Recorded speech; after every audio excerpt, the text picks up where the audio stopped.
नमस्कार दोस्तों, स्वागत है आपका आपके अपने YouTube चैनल केबी एजुकेशन में। आज हम लोग बात करेंगे यूपी लेखपाल के सिलेबस को दृष्टिकोण में रखते हुए। जी हाँ, यूपी लेखपाल का जो सिलेबस है उसी के अंतर्गत जो ग्रामीण समाज एवं ग्रामीण विकास का पोर्शन है उसी के सिलेबस को कवर करने के लिए आज से हम लोग एक वीडियो शुरू कर रहे हैं। जी हाँ, ये वीडियो सीरीज में हम कोशिश करेंगे कि पूरे सिलेबस को, ये जो ग्रामीण विकास एवं समाज का पोर्शन, इसको पूरी तरह से कवर किया जा सके, क्योंकि इसके लिए आपको ना तो कोई एक बुक से पूरी सामग्री मिल सकती है, ना तो कोई पोर्टल से। जी हाँ, इसके लिए आपको कई सारे सोर्सेस की आवश्यकता पड़ेगी। तो हमने सोचा कि सभी से मटेरियल ऐड करके एक वीडियो शुरू की जाए, जिससे कि आपको अधिकतम सिलेबस कवर कराया जा सके। तो उसी को ध्यान में रखते हुए आज से हमारे ये पोर्शन शुरू होता है, ग्रामीण विकास एवं ग्रामीण समाज का जो पोर्शन है।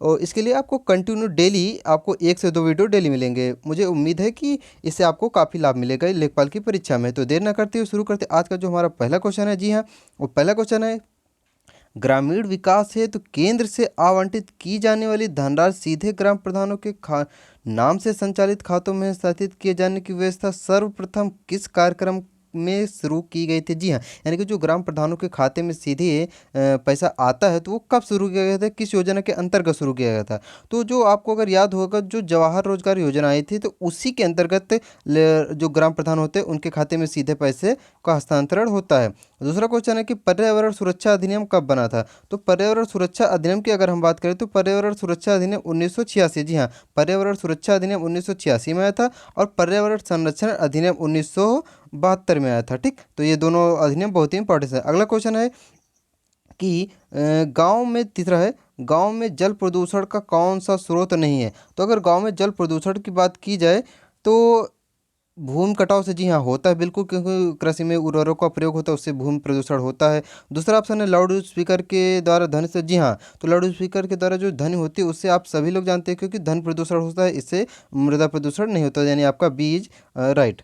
अगला क्वेश्चन है, भूमि प्रदूषण उत्पन्न होता है। जी हाँ, भूमि प्रदूषण किससे उत्पन्न होता है। तो भूमि प्रदूषण उत्पन्न करने की बात की, देखो जैसे पहला ऑप्शन है आपका फसलों में रासायनिक दवाओं के अनुचित अनुप्रयोग एवं अपघटित अवशेषों से, तो बिल्कुल होता है इससे। उद्योग धंधों के ठोस तथा जलीय उपद्रव्यों को भूमि में निकासी से, इससे भी होता है। अगला क्वेश्चन, कूड़ा करकट गंदगी मलमूत्र के अनियंत्रित विसर्जन। जी हाँ, बिल्कुल, अगर हम कूड़ा करकट अनियंत्रित रूप से डाल रहे हैं, उसको एक व्यवस्थित ढंग से नहीं प्रयोग कर रहे हैं, तो उससे भी प्रदूषण फैलेगा। यानी कि आपको ABC, जी हाँ, ABC, ये जो आपको दे 3 ऑप्शन दे रहे हैं, तीनों के तीनों से भूमि प्रदूषण हो, तो आपका जो ऑप्शन डी है वो सही होगा, यानी कि उपयुक्त सभी।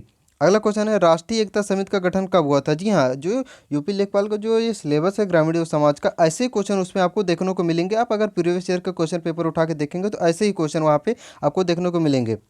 तो क्वेश्चन पूछ रहा है कि राष्ट्रीय एकता समिति का गठन कब हुआ था। जी हाँ, तो राष्ट्रीय एकता समिति का जो गठन हुआ था ये हुआ था 1967 में।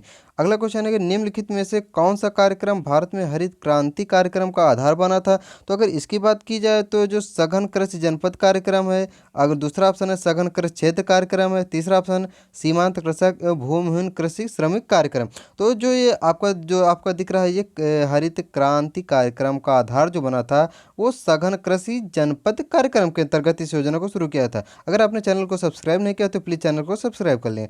अगला क्वेश्चन आपको दिख रहा है कि निम्नलिखित में से कौन सा हरित क्रांति का घटक नहीं है। तो हरित क्रांति के अगर घटकों की बात की जाए तो पहला ऑप्शन आपको दिख रहा है कि अधिक उपज देने वाली प्रजातियों के बीजों का प्रयोग करना, दूसरा है उन्नत सिंचाई करना, तीसरा है आपका रासायनिक उर्वरकों का प्रयोग करना, डी आपका है उपयुक्त सभी। तो अगर हरित क्रांति के घटकों की बात की जाए तो रासायनिक उर्वरकों का प्रयोग किया जाता है, बिल्कुल किया जाता है। उन्नत सिंचाई होती है, बिल्कुल होता है। अधिक उपज देने वाली प्रजातियों के बीजों का उपयोग होता है, बिल्कुल सही। यानी कि तीनों ही तीनों हरित क्रांति के घटक आप देखेंगे तो ये तीनों का प्रयोग होता है। तो आपका जो सही उत्तर होगा वो होगा उपयुक्त सभी। अगला क्वेश्चन है, निम्नलिखित में से कौन सा ऐसा कार्यक्रम है जिसमें 5 अन्य संगठक कार्यक्रम थे। तो अगर इसकी बात की जाए तो ऐसा कार्यक्रम कौन सा था। जी हाँ, जिसके 5 अन्य संगठक थे। तो पहला है जवाहर रोजगार योजना, दूसरा है आपका जवाहर ग्राम समृद्धि योजना, तीसरा है स्वर्ण जयंती ग्राम रोजगार योजना, और चौथा और अंतिम ऑप्शन है आपका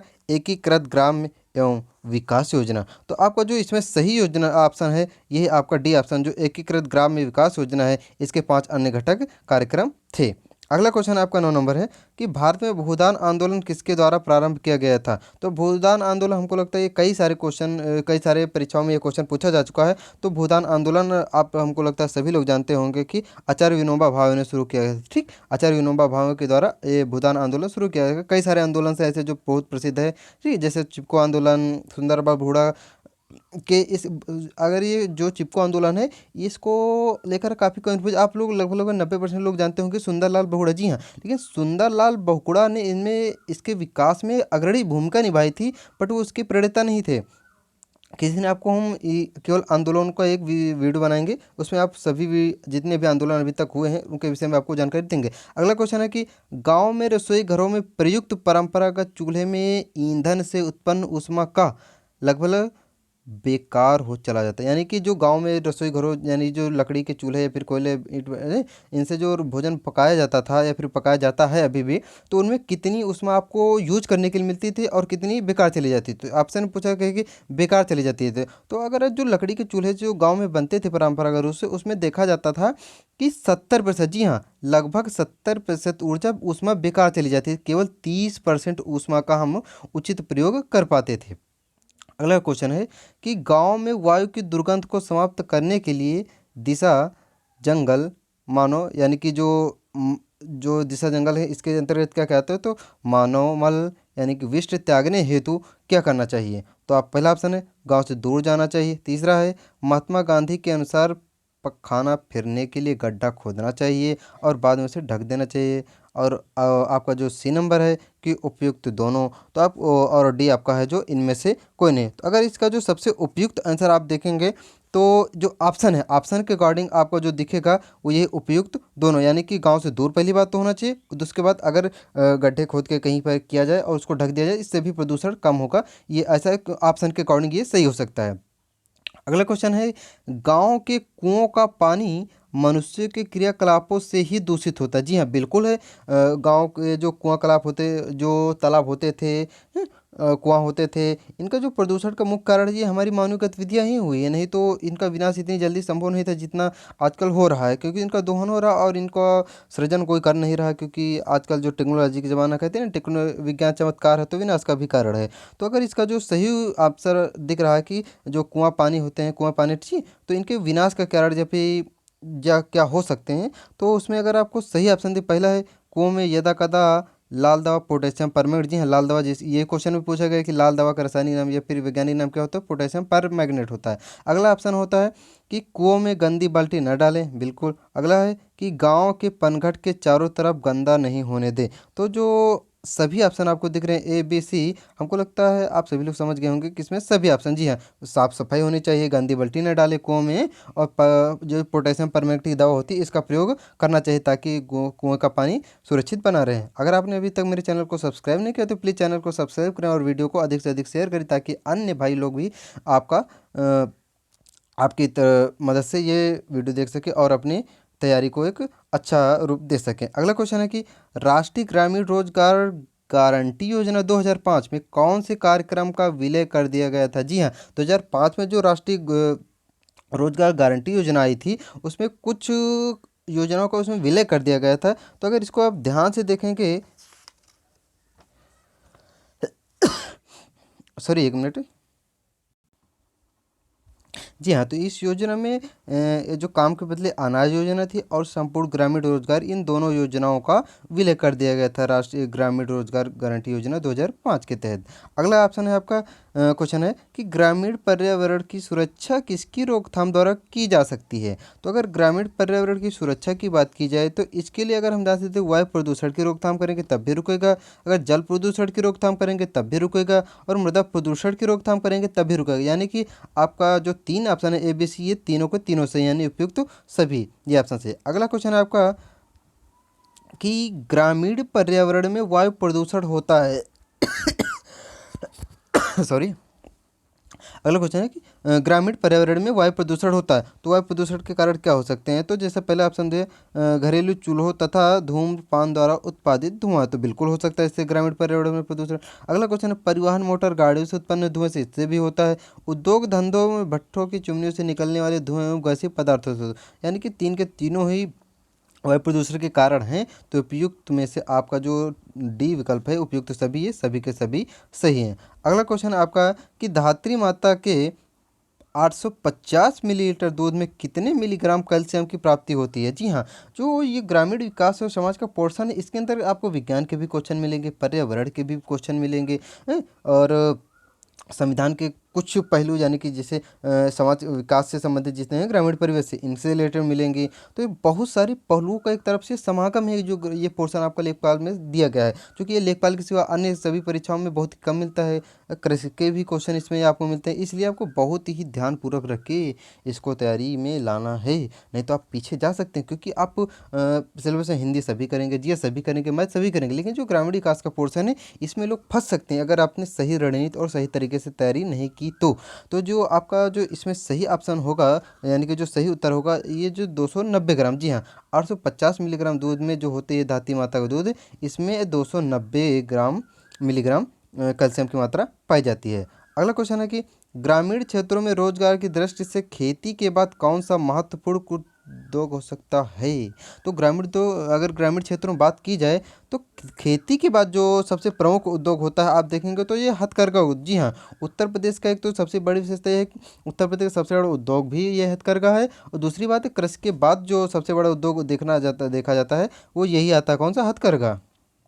अगला क्वेश्चन है कि ग्रामीण क्षेत्रों में बुनकरों की बेहतरी के लिए निम्नलिखित में से कौन सी योजना सरकार द्वारा चलाई गई है। जी हाँ, तो अगर बुनकरों की बेहतर सुविधाएं मिल सके, वो अच्छे से अपने कार्य कर सके, इसके दृष्टिकोण में सरकार ने कई सारी योजनाएं चलाई हैं। अगर उनको बात करेंगे, जैसे हथकरघा विकास योजना है, हैंक यानी कि प्राइस सब्सिडी योजना है, थ्रिफ्ट फंड योजना। तो ये जो तीन की तीनों योजनाएं दी, ये सभी की सभी योजनाएं बुनकरों की बेहतरी के लिए चलाई गई हैं। तो आपका जो ऑप्शन डी है ये सही हो जाएगा। अगला क्वेश्चन है कि भारत में जनपद के राजस्व संग्रहण, जी हाँ, राजस्व संग्रहण का सर्वोच्च अधिकारी कौन सा होता है। तो जो जिले का राजस्व संग्रहण होता है, तो उसका जो सर्वोच्च अधिकारी होता है, अगर आप ध्यान देंगे तो जिले की जितनी भी निधियाँ होती हैं, अधिकांशतः निधियों का संचालन जो होता है वो डीएम के संरक्षण यानी डिस्ट्रिक्ट मजिस्ट्रेट यानी कि जिला अधिकारी के संरक्षण में होता है। तो राजस्व संग्रहण का जो सर्वोच्च अधिकारी होता है जनपद का, वो होता है जिलाधिकारी, जो कि आईएएस ऑफिसर एक अधिकांशतः होता है। अगला क्वेश्चन है कि भारत के, जी हाँ, भारत के किस कार्यक्रम को विश्व बैंक ने विश्व का सबसे बड़ा सार्वजनिक कार्यक्रम माना है।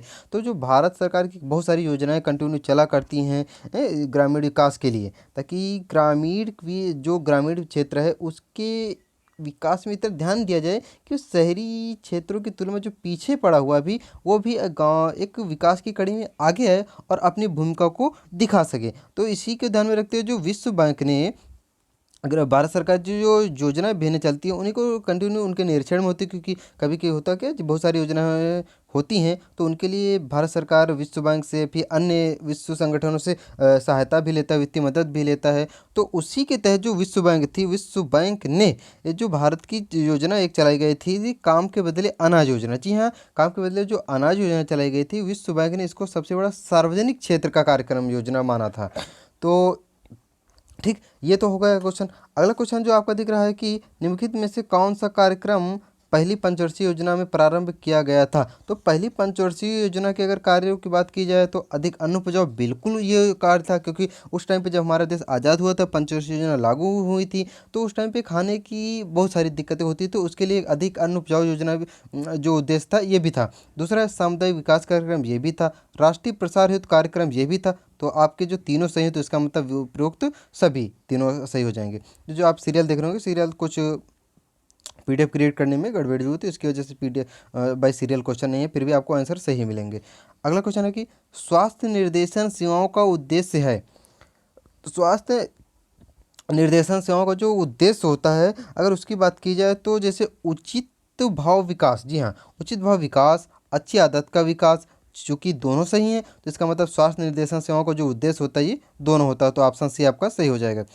अगला क्वेश्चन है कि स्वास्थ्य शिक्षा प्रदान करने की विधि है। तो स्वास्थ्य शिक्षा प्रदान करने की जो सबसे उपयुक्त विधि मानी जाती है, आप देख रहे हैं कि स्वास्थ्य सप्ताह और क्रमबद्धता, जी हैं, यानी क्रमबद्धता भी होना, स्वास्थ्य सप्ताह मतलब सप्ताह में निरीक्षण होना चाहिए कि हमारा स्वास्थ्य किस समय कैसा चल रहा कैसा नहीं। तो इसका मतलब जो स्वास्थ्य सप्ताह और क्रमबद्धता है ये दोनों सही है, तो इसका मतलब ऑप्शन सी हमारा सही हो जाएगा। ठीक, तो ऑप्शन सी इज राइट। अगला क्वेश्चन है कि जल वायु भूमि प्रदूषण की समस्या डाटा पर्यावरण की है। तो जो जल वायु और भूमि प्रदूषण की जो समस्या आप देख रहे हैं, तो ये बिल्कुल दिखावे में है, तो इसका मतलब ये बाह्य पर्यावरण प्रदूषण की समस्या है, यानी कि तो ऑप्शन बी इज राइट। अगला क्वेश्चन है निर्मल ग्राम योजना। जी हाँ, निर्मल ग्राम योजना का संबंध निम्नलिखित में से किससे है? तो जो निर्मल ग्राम योजना शुरू की गई थी गवर्नमेंट द्वारा, तो ये स्वच्छता से संबंधित और किस प्रकार के स्वच्छता से संबंधित थी? तो जो पहले होता था कि जैसे स्वच्छ भारत मिशन अभी चल रहा है, भारत सरकार द्वारा चला गया है, तो तब तो ठीक है, नहीं तो पहले क्या होता है, शौच के लिए लोग बाहर के सिवा कोई घर में शौचालय बहुत कम ही होते थे। इसके लिए ये जो निर्मल ग्राम योजना शुरू की गई थी, ये मलमूत्र ठोस और जो ठोस कचरे होते थे उनके निस्तारण के लिए। तो आपको जो ऑप्शन इसमें सही दिख रहा है सी, यानी कि मलमूत्र ठोस अर्ध ठोस कचरे के स्वच्छ निस्तारण के लिए निर्मल ग्राम योजना शुरू की गई थी। ठीक, यानी कि जो ग्रामीण विकास से संबंधित जितनी भी योजनाएं होती हैं वो आपको देखेंगे तो इसमें पोर्शन में आपसे एग्जाम्स में पूछी जाती हैं। अगला क्वेश्चन है जिला ग्राम्य विकास अधिकरण का कार्य है। तो जिला विकास ग्राम्य अधिकरण का जो प्रमुख कार्य होता है वो होता है ग्रामीण विकास के लिए योजनाएं बनाना, बिल्कुल होता है। शासन से प्राप्त अनुदान का ग्राम पंचायतों का आवंटन, बिल्कुल ये भी होता है।